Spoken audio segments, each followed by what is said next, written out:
And welcome once again to the Burf Greavesie, brought to you by our sponsor JM Clark. That's plant hire you can trust. We're lucky, aren't we? We've got him here again. Every single night I go along, I stick a stake through his heart, cut his head off. The next day he turns up every time. It's the Oracle, Frankie Cruz. How are you, Frank? I'm very good, thank you, Burf. You? Good. Not too bad. Almost fell up the chair there, but I'm all right now. Good. So excited to see you. We've got a fantastic weekend of boxing ahead of us. Yep. The triple header, San Antonio, Texas. Yep. Cracking fights, every single one of them. So absolutely top notch, and all of them on the same show. Yep. Let's go straight to it. The WBC interim super lightweight title. Isaac Pitbull's Cruz versus Lamont Roach. I mean, obviously they've both fought Tank Davis, and yeah, let's get straight to it, bro. What are your feelings on that fight? I mean, look, it's a classic matchup of styles. Obviously, Roach being that counter puncher, tucked up, gets in behind that shoulder. Isaac Pitbull Cruz, we know what he's all about. He's very aggressive. I just don't think he's big enough at that weight. I don't think he's big enough at 140 to really sort of make a dent in an opponent as cagey as a Lamont Roach. He's got that kind of Nick Ball thing about him, hasn't he? It definitely has, yeah. I mean, you think about Nick Ball, you think if he went up in weight, he'd really struggle against someone who could actually rotate and move about, keep him on the end and stuff. Yeah, I mean, he really throws everything behind his shots. But again, we saw with Roach in the Davis fight how comfortable he is under pressure, how tight he is defensively. Enormously controversial fight as well. Very controversial fight. I mean, look, let's have it right. As far as I'm concerned, Lamont Roach won that fight. There was a very, very controversial knockdown that wasn't ruled a knockdown when Gervonta voluntarily went to the canvas and touched down and turned away. You can't be doing that at that level and get away with it, but he clearly did. But yeah, as I say, look, he got the PBC benefit there. Yeah, for sure, mate, for sure. But I say, like looking back at Isaac Cruz, so obviously he had the reverse against Davis in a decent fight. You know, he did well. That was at 135. He steps up. I think he boxes the guy Jose Valenzuela, who was very, very cagey, very similar to Lamont Roach. Lovely jab, lovely counter puncher, sat in behind that L-type guard as well, similar to what Roach is going to do. And ultimately, because he couldn't make a dent in him physically, he really struggled, and it wasn't a great performance. No, he's an eating machine, isn't he? Yeah, he Unless really is. he can bring him into the machine and start chewing them up, he's going to struggle. He's really not going to out-technical you, is he? Without a shadow of a doubt. And I think Roach is just too big, too strong, too good under pressure to really sort of get chewed up. Could he be outworked?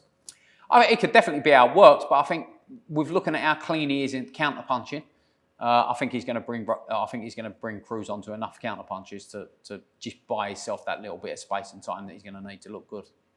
If I was going to ask you to nail it to the flagpole, what would you say? Oh, Roach on points. He don't stop him. He don't stop. No, he don't stop him. Never in a million years. And you don't see any scenario where Cruz could win that fight? Listen, I mean, he could.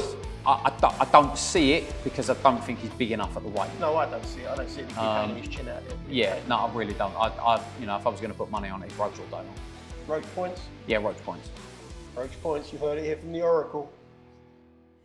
Yo, people, it's James DeGale. You're watching 662 Boxing, where champions are made. This episode of Burf Greavesie is sponsored by JM Clark. That's plant hire you can trust. They say, don't they, that the toughest division in the world is the middleweight division. People are probably a tiny bit bigger than that now, so maybe the super middleweight, I don't know. But anyway, the middleweight division always been such an exciting division, and we've got a great fight this weekend, haven't we? Lara versus Janibek. I think about Lara, and it's almost like I'm thinking about a fighter from another century. Yeah. He seems to have been around for years. Well, he has been around for years. He has been around for years. Turned pro in 2008. 2008, I mean, he's fought everyone. Yep. Beaten most. Yep. Obviously, I thought he nicked the Alvarez fight as well. Yep.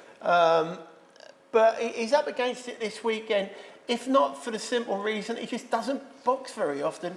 Last fight out, Danny Garcia, massively faded Danny Garcia as well. Yeah. And Janibek is a live one. He is a live one, mate. I mean, again, this for me, you look at Janibek, he's not really boxed anyone of note yet. I mean, I think probably the best win on his record is Denzel Bentley. Denzel obviously went the distance with him. He stopped everyone since then. Denzel did really well. Yeah, did really well. But, you know, I mean, Janibek's been moaning that he can't get a fight. No one wants to fight him. He's being avoided. It was argued that he was avoided by Adames, Shiraz. No one wants to fight him. And he's now going in against Lara. Now, Lara's in his 40s, 41, 42, not been particularly active. Just going back to that thing about no one wanting to fight him. Yeah. That might have a lot more to do with the money he's bringing to the table than anything else, mightn't it? Yeah, potentially. But then again, I think when you're sitting there and you're a unified world champion, you know. He's IBF WBO, isn't he? Yeah. Now, if you're going to back yourself to go and beat him, you take the fight, even if it's the thin end of the wedge money-wise. But he's clearly a very, very, very good fighter. Southpaw, sharp, powerful. You know, he's got that Golovkin intensity thing going on. Definitely. I mean, obviously, whereas the Southpaw is a little bit slicker than Golovkin, maybe. Correct, yeah. But definitely looks sharp, looks spiteful. But again, hasn't really boxed anyone of note yet. Not anyone that's proven at world level. Now, Lara, 3 losses on his record. I mean, going back to the dawn of time. But Paul Williams, back in the day, obviously, Paul Williams was a very good fighter. Lost on a split decision. Arguable that he won. Saul Alvarez, everyone thinks that Alvarez lost that fight. Correct. And Jarrett Hurd. And that was very, very, very, very, very close. You could argue that... he was massive at the weight that He was a big boy. You could argue that Lara's unbeaten, you know. And I think even last time out against Danny Garcia, he still looks super sharp. I mean, he's probably got the most accurate left hand in boxing history. Oh no, he's undoubtedly super class. I'm not saying that, but not the most exciting fighter in the world. Definitely not.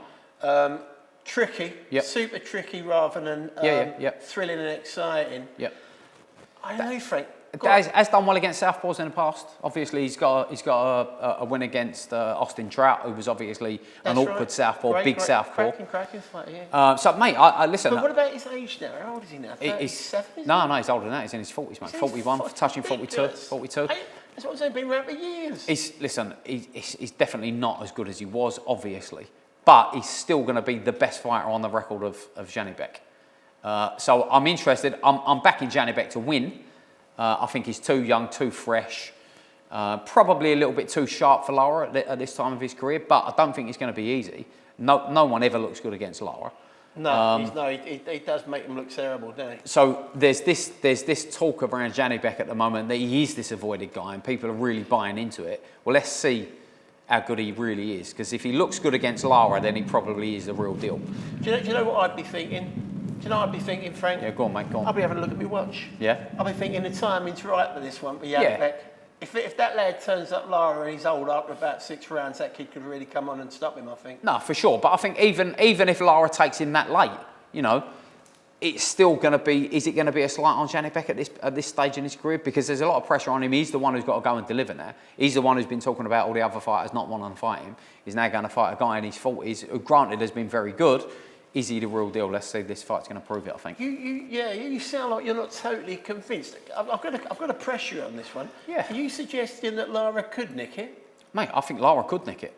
I definitely think Lara could nick it. I mean, arguably, we've never seen Lara lose. Yes, he is in his 40s, but Janibek's not been that active either.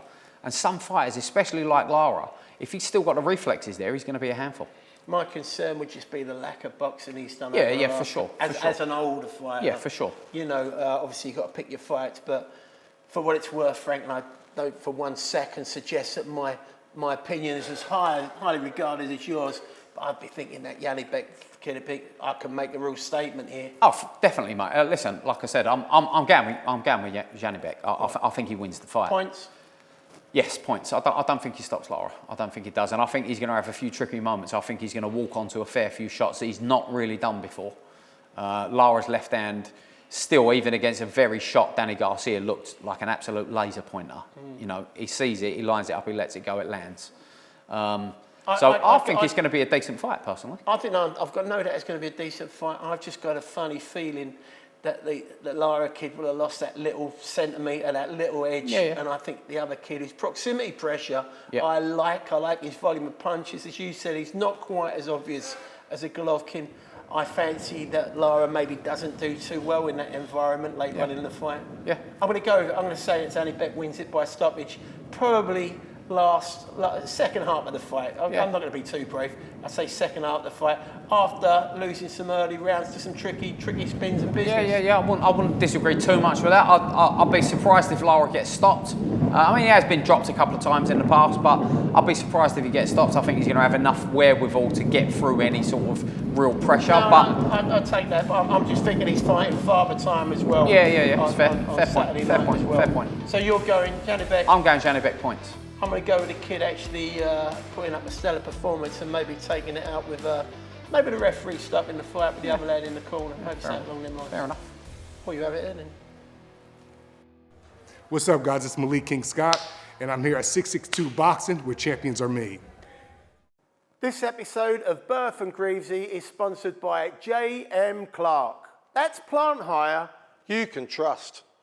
WBC Super Featherweight title then. Let's go straight to that one.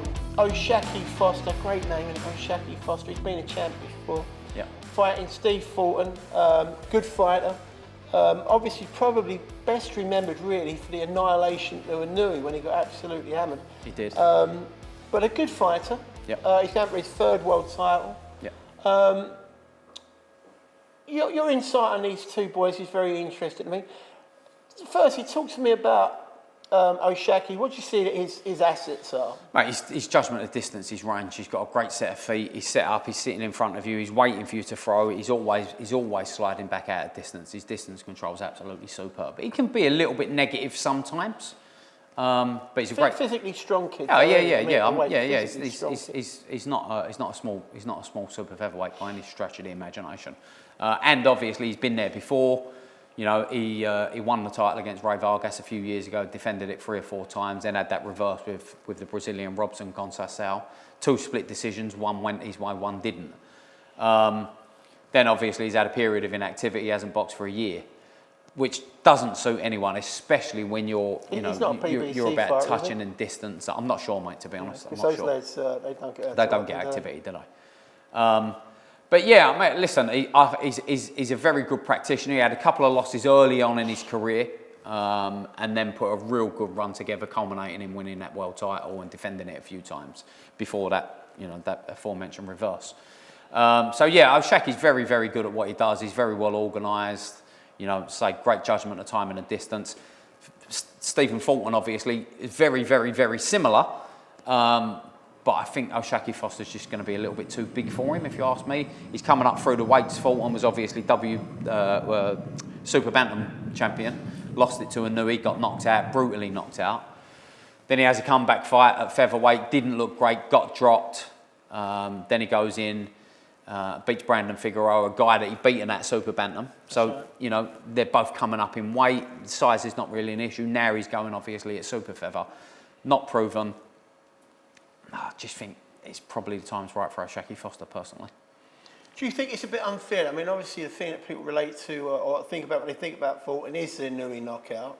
Do you think that represents him poorly, though? Because he's got fast hands, he can box really. He's a nice boxer, the kid. Fulton was and probably still is a very good fighter. I think, a Nui... You think for his size, he's reaching a bit? Yeah, I think so. Going from super bantamweight, jumping through the weights and not looking great as you're doing it, and getting world title fights based off the fact that you was unified at the weight below. Yeah. And again, even when he stepped up and he won that world title at featherweight against Brandon Figueroa, he's fighting a guy, he's going over old ground. Very rarely do those things get reversed. That's why I'm not utterly convinced. Yeah. And again, I think against O'Shaquie Foster, maybe he's not the best super featherweight in the world, but he's certainly up there. He's certainly got an argument as one of. And Fulton, to me, just has flattered to deceive a little bit since that Nui fight. I think sometimes fighters, especially when they get knocked out like that, sometimes fighters are never the same. And I'm not sure if Fulton's ever going to be the same. Yeah. And he's constantly got that low left hand that really does boil my piss. Just pick it up a little bit. Just literally, just pick it up a little bit. Don't constantly have it there. Yeah. Pick it up. So. he's got great judgment of time and a distance, but you're going to get so much better work off it when it's up rather than when it's down. Yeah. And I think against O'Shaquie Foster, who bounces in and out the way he does, he's going to struggle. Yeah, I mean, I think you and I disagree. I think Fulton's got slightly faster hands than Foster, but I just think I'm with you. I think the fact that Foster's a bit bigger, and to me, he's a more physical kind of kid. Yeah. But okay, where's it going now? How's it finish? I think it's O'Shaquie Foster points. I don't think he stops him. Yeah. Again, I think Fulton is pretty well organised. Obviously, the Inui knockout loss aside, but Inui can do that to anyone at those kind of weights. So, yeah, for me, it's got O'Shaquie Foster points all over it. I'd say pretty comfortable, 116, 112-ish, something like that. Pretty comfortable. Yeah, you know he's won at the end of it. Yeah. No argument. Yeah, for sure. Fantastic. Well, you've had it there from the Oracle, and when you've had it from the Oracle, you won't want it from anybody else. I love it when he gives it a bit of a rub and has a look at it. Frank, thank you very much. Welcome, Burfie. Guys, enjoy the fights, and if you've got anything to say about Frank's predictions, then obviously put them on the comments underneath, and please subscribe. We want you to subscribe so we can do more of this. Hope you enjoyed it. You've been watching the Burf Greavesie. Hi, I'm John Hedges, the English Cruiserweight Champion. You are watching 662 Boxing, where champions are made.